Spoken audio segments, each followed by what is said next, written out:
So I wanted to spend a few minutes talking about our formation and the player responsibilities and roles within our formation, including what the numbers represent. We've worked on this in practice, but I thought a video would be helpful for players and for parents. If you have any questions, definitely ask. So we're playing a 3-2-3 formation, 3 defensive players, that's our 3, our 4, and our 2. 2 central players, our 8 and our 6, and 3 attacking players, 9, 7, and 11. The unique thing about 9v9 in this formation is our 11 and 7 have to play a defensive role a bit more than they might in 11v11. So the expectation is that these wings, we call them, talk about that in a second, would play defense back further on the field than they might 11v11. And I'll go over those responsibilities in a minute. So let's just talk about each player, what the number is, and what the name of the player might be. So obviously 1 is our goalkeeper or our keeper. Our 4 is our 1 central back. So we have 1 center back. In 11v11 we will have 2 center backs, a left and a right. We'll play a 4-3-3 formation, most likely 11v11. So we'd have a 4 and a 5, which is not on the field currently. So our 4 is our 1 center back. So it does limit our defensive our defense in the middle, but our 2 and our 3 have to fill in that role, and I'll explain that in a second. Our 3 and our 2 are outside backs. So you have the 3 being the left outside back. You have the 2 being the right outside back. Our 6 is our defensive midfielder. So our center defensive midfielder plays a central role. So I'll talk about that in a second. And our 8 is our more traditional midfielder. We will add a 10 in 11v11. So that's another midfielder. So that's right now we have 2 central players. In 11v11, we'll have 3. It would be the 10. And then we have 3 attacking players. And these players will remain the same in our 4-3-3 formation, 11v11. So the 11 is your left wing.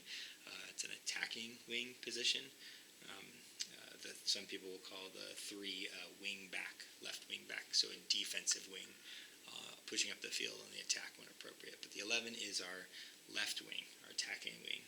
Again, in this case, the wing has to play back a little bit more defensively in our current formation. 7 is our right attacking wing, and same thing with the 11. They also have to play back. In 11v11, they'd be more of an attacking wing, strictly an attacking wing. And then our last one is our 9. That's our, say, forward or our striker position, and their primary role is offensive role, playing on the offensive half of the field. We'll talk about that in a second. So let's isolate each player and talk a little bit about their responsibilities. I'll try not to move everybody else around for the ease of this video, but we're going to make assumptions that players would be moving around the field. So we're going to start with our 9. Our 9 is, again, our striker position, and the responsibility of the striker on the field is essentially the offensive half of the field. Now, there are, of course, times where the striker has to come back and defend. On corner kicks, we would have the 9 come back and defend high in the penalty area. But primarily, the 9 is going to play on the offensive half. They are meant to stretch the field, the length of the field, and keep the defense honest and keep the defense from pushing too high up the field. So the 9 has that responsibility on the offensive side of the field, but what I want to make sure the 9 knows is that they are not just a central player. They are not running up and down. Often the 9 gets caught in this, like, I need to get a long ball, I need to chase it down, I need to score. That is not necessarily the role of the 9. Now, there are times the 9 would make that type of run, where it might send the ball through and the 9 is making this run and potentially can score. I don't want that to be our primary goal. We're not going to punt and chase the ball unless appropriate. But the responsibility of the 9 is to be creative and create those scoring opportunities, not just for themselves, but for their teammates on this side of the field. So, for example, if the ball were to get played up to the 11, the 9 certainly should be looking to make this run. Okay, potentially here, depending on the defense, or even wide. The 11 could play the ball into the 9, and now the 9 is going to look up and look for options. It may be a scoring opportunity. It may be the 11's making a run. It could be the 7's making a run. It could be the 8. It might be the 3 coming up for a negative, what have you. So the 9 allows not only an attack, but also building up an attack. So it allows us to actually move up the field. We stretch the field a bit, get the ball to the 9. The 9's going to look for opportunities as we also transition up the field. So I just want to make sure that the 9 knows that it is not simply running up and down the center of the field, which we'll often see with a striker position. They kind of get stuck in this I'm running up and down here thing, or just within this area. We have central players for that. We have the 8, who is meant to stay central. Okay, we have the 6, who's more defensive, but they also will be central. And then we have the 9, who has the freedom to be a little more creative. Yes, there's times where they'll be central, but there's other times they're going to look for those creative opportunities to make runs wide and set up opportunities for their teammates. So that's the responsibility of the 9 in general. Let's move to our 11 and our 7. Those are our wing positions. Okay. Primarily, our wings are going to be staying wide on the field. Okay. Now, let me just be careful and clear that soccer is very fluid and a creative game. It is not, we don't have these defined lines where certain players can or cannot play. So I don't want to get a wing position or a striker or whatever so locked into I have this role that they aren't creative on their own and thinking on their own, because there certainly is that opportunity. But we definitely want our wings to stretch the field, the width of the field. So our 9 is stretching the length of the field, and our 11 and our 7 are stretching the width of the field. And so if our 7 were to play too central or 11, we have no width. Okay. So we want to avoid the 7 and 11 squeezing in unless the ball transitions. So I'll show you that in a second. Okay. So our 7 is primarily, again, a wide player. Now the 7 does have to come back and play defense. Okay. The 2 would be dropping back in this case. So I definitely want our 7 and our 11 dropping back. Not all the way into the corner necessarily to play defense, but I definitely want them to defend on the side, staying wide and trying to win the ball out wide, keeping the offensive player pushed out to the sideline, preventing them from gaining an advantage to the center of the field. So there is that defensive role for them. The 7-11 are also looking to get the ball wide, and when they receive the ball, we're looking to get them to funnel in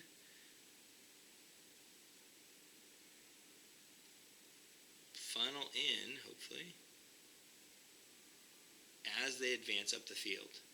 So think of this like that funnel that we're actually trying to get our 7 to look for opportunities. Maybe it's individually beating a defender, or maybe it's looking for these opportunities to get the ball into our attacking players. What I want to avoid with the 7 and the 11 is getting them stuck in this corner over and over again. Often they think they're going to run straight up the field, and they get stuck in this corner and aren't looking to really get the ball inside quickly enough. Now, there is obviously sometimes where this play works fine, and they can get across or setting ball over. But generally, we're trying to get them to bring the ball in a little bit tighter and then look for those scoring opportunities or those centering opportunities. Not necessarily forward always, but sometimes a ball back in this case would work perfectly well. So we don't want the 7 playing just up and back. We don't want the 7 or the 11 getting stuck in this corner defensively necessarily. We want the 7 playing defense back, though, on our half of the field, and then attacking up, and then looking for those opportunities to bring the ball inside. Okay. Now, there's certainly a time where the 7 or the 11 would come central. Okay. And I'll show you a quick example of that. And this is where creativity and players thinking on their own is going to come into play. we'll just say this: the 9 plays the ball to the 7 and decides to make this run. Okay, and the 7 plays the ball into the 9. Nice pass there. There's certainly an opportunity for the 7 to make that run. Okay. There's no reason the 7 needs to run the sideline past the 9, and the 2 should be up here, and the 6 should be moving up for a negative. So certainly the 7 could make that run inside. That's where that creativity comes in. I don't want them getting stuck in the thought process that they can only stay wide. They certainly need to read the play and develop the play as they go. Okay. The opposite side of the field for this example, I'm going to stick with the 7. Say we've got the ball up to the 9. Our 8's coming high. Our 6 is negative. We'll move our 3 up. The opposite side of the field, the 7, we'll say this 11 makes this run.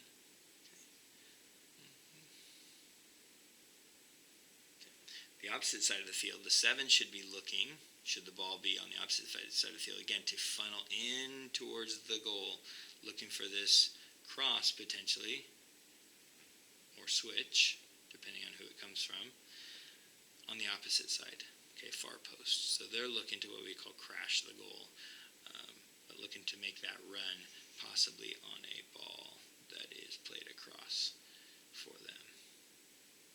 Again, keeping that width, but they're not going to be way out here. Notice the shift in that play. The 7 should be shifting over. Okay, not maybe quite to midfield, but certainly not all the way across. We don't have the strong enough foot to get it across the field, and that wouldn't make much sense anyway. So looking here to make this run to that far post, possibly from the 9. Okay, again, watching for offside. Maybe from the 11. They have that responsibility when the ball's on the opposite side of the field. Ball shifts back to the middle. The 7's obviously getting wide. Okay, the 11's going to get wide. Okay, and the 9 would look for their opportunity to make that run, whatever. So, the same is true for the 11 on the opposite side. So I won't go over that position for the 11, but that is definitely true for the 11. On the opposite side is the wing. All right. Coming back to our formation.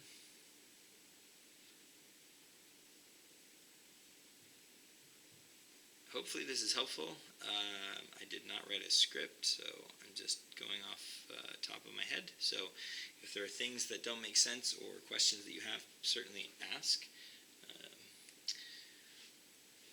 Okay, so let's talk about the central players, the 8 and the 6. So our 8 is our mid. The primary responsibility of our mids is to stay central. And I'll just draw a line. I actually want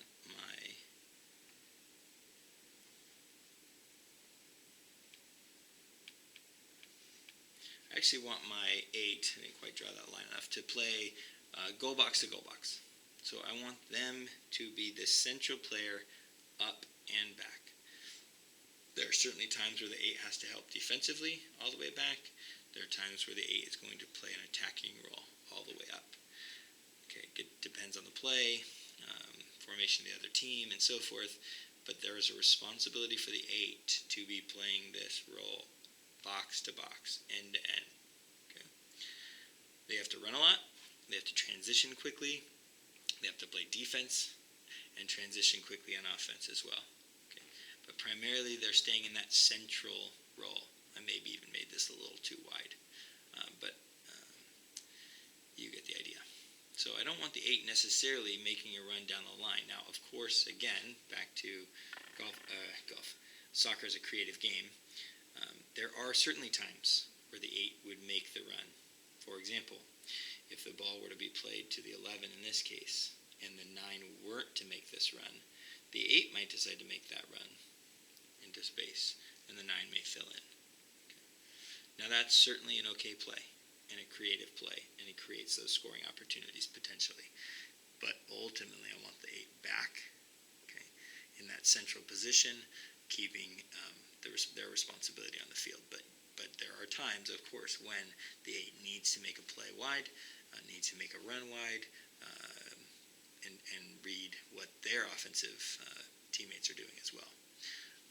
This is another example if that ball would be played into the 9. If the 11 were to make this kind of an overlap type of run, the 8 may fill in here, okay, for a negative, potentially. The 3 should technically be up there, but depending on what their teammates do. So that's our midfield position. And our 6 is similar, except our 6 has more of a defensive responsibility and less attacking responsibilities. So I definitely want our 6 playing this central, and there are certainly times they would play to the box, but most of the time we're going to keep them about there, roughly. We don't necessarily want them fighting for the ball inside the penalty area or inside the goal box trying to score. We want them higher on the field, and there are certainly times that they would then step up and take a longer outside shot, okay, possibly a rebound, a negative ball from the corner, and so forth. So, for example, let's get the ball up to our 7 on the outside, is looking to come inside here. Our 9 is up here looking for this. Our 11 is making this run up here, looking for the ball. Don't be offside. 11, there we go. Our 6 may be lingering here. Our 8 may be coming here. Our 2 should be pushed up. 3 should be pushed up. We'll talk more about them in a second. And the 6 is certainly looking for an opportunity to score here. If the 7 were to push this ball in the corner a little bit more, we'd try to get the ball maybe back to our 6 for a shot, or central to our 9 for a shot.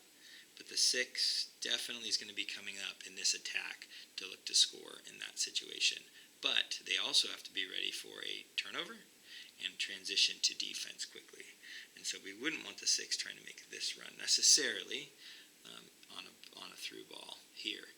We would like that to be the responsibility of the 8 or the 9 or the 11 are more attacking players. The 6 has to think about transitioning on defense. Now again, soccer is a creative game.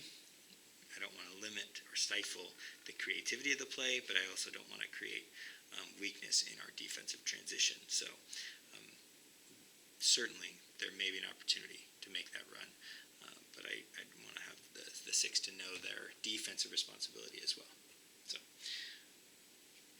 So that's our defensive midfielder. Put this back here. Get these players wider.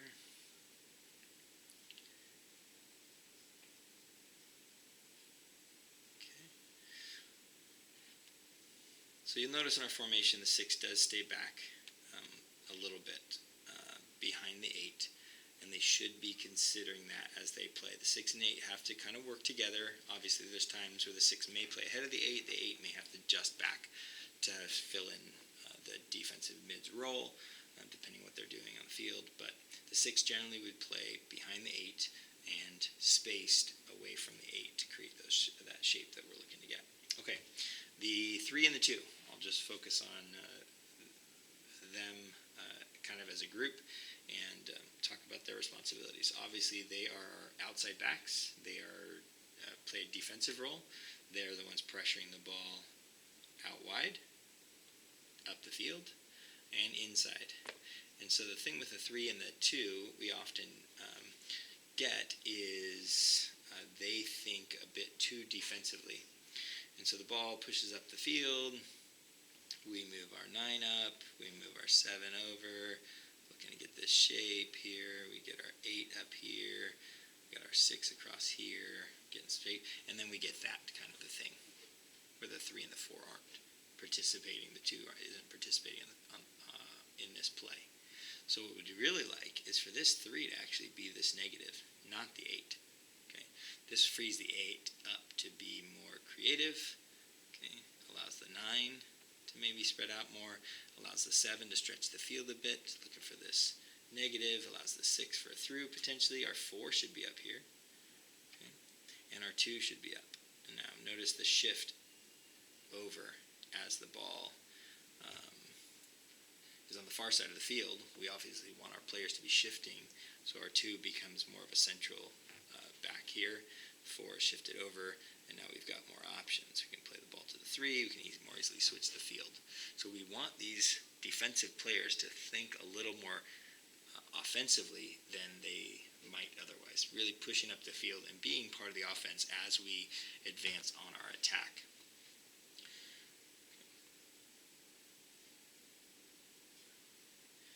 The 3 and the 2 will often play higher than the 4, so you see that formation. The 4 is our last line of defense, ideally. Now they can play together and read each other, and some of our players do a really good job of sort of reading each other and knowing when it's their responsibility to drop back and defend. So for example, if the ball were, let's put a defensive player in there, if they were on the attack, the 4 certainly could step up, but we would want the 3 and the 2 to fill in that responsibility to cover for the 4 should the 4 step up. Okay, and we'll do another defensive video in a little bit, talking about pressure, cover, balance, and some of our defensive ideas. But certainly the 4 could step up. Okay, if this were the situation, now our 6 and our 8 would be moving, but for purposes of this video, they're not. The 3 could certainly step up to attack that ball. The 4 would play the cover, and our 2 would be in a balanced position here. Okay, so now if the 3 were to get beat by this player, our 4 could step over. Okay, our 3 would hopefully fill in, our 2 could step over, and our 6 and 8 would be coming back to help defend as well. Okay. What I don't want is the 11 coming back in here trying to defend this ball. The idea is, if our 4 or 3 win the ball, and our 11's here, we've got no width. We've got no one to distribute the ball to. Okay. What I would want is the 11 to stay in their defense or their offensive width. 4 will win the ball and hopefully play it out to the 11. So I want to avoid the temptation by the 11 and the 7 to play in tight defensively. Again, having to read the play and think on the fly sometimes.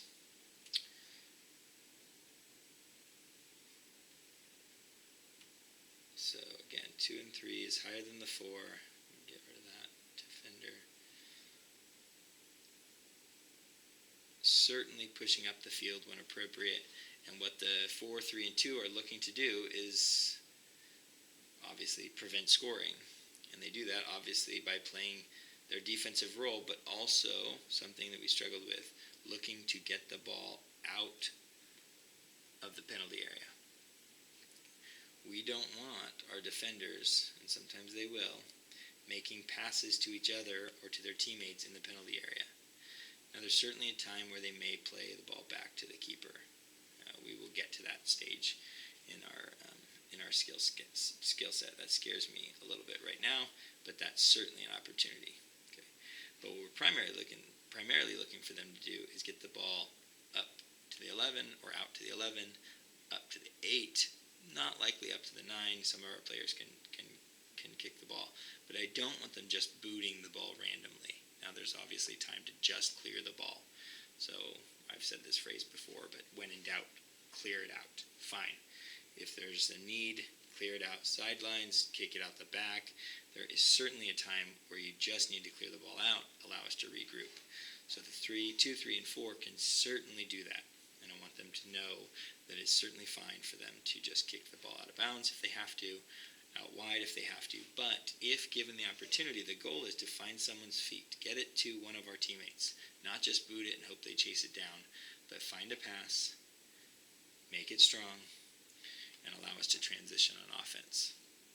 But certainly the goal is to not allow an offensive player to beat you, defense, and to be able to get that scoring opportunity. We want to stay in front, we want to win the ball, and if we have to clear it out, either way, we'll regroup, or get the ball up to one of our attacking players and move from there.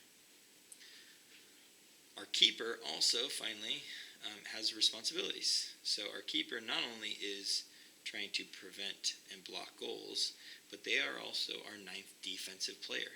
So when the ball moves up the field, certainly our offense will be moving up as well. Stay there. Okay, get a little shape. There we go. Okay, here we are. Outside. Okay, and 2 is going to move up. Our 4 will move up. Okay, our 3 is going to move over. Cool. Good. All right. And our goalkeeper would also move up high in the penalty area. Now, the keeper has to be careful. Some of these players can kick the ball and boot it up over the keeper's head, but we definitely want the keeper to play up, because in the event that the defense were to steal the ball and play a long ball, we want the keeper to actually be able to step up and kick that ball, pass it to one of our teammates. Of course, they can't grab it there. If it was a really long ball, let it roll in and grab it here. But they can also play a defensive position, stepping up to control this ball and then look to distribute it. Okay, not just boot it, not just punting it and hoping someone gets it, but control the ball and then distribute to one of our teammates. So I don't necessarily want the keeper to get stuck in this idea that I need to stay back here on the line, definitely not that, or even stay stuck in the box. They have a much more versatile responsibility as we transition on the attack. So certainly want the keeper to know that that is their role as well. There's way more that I could cover. That gives the general idea of what each position is doing. If you have specific questions or thoughts, I'm certainly open to hearing those and having a conversation. Thanks so much.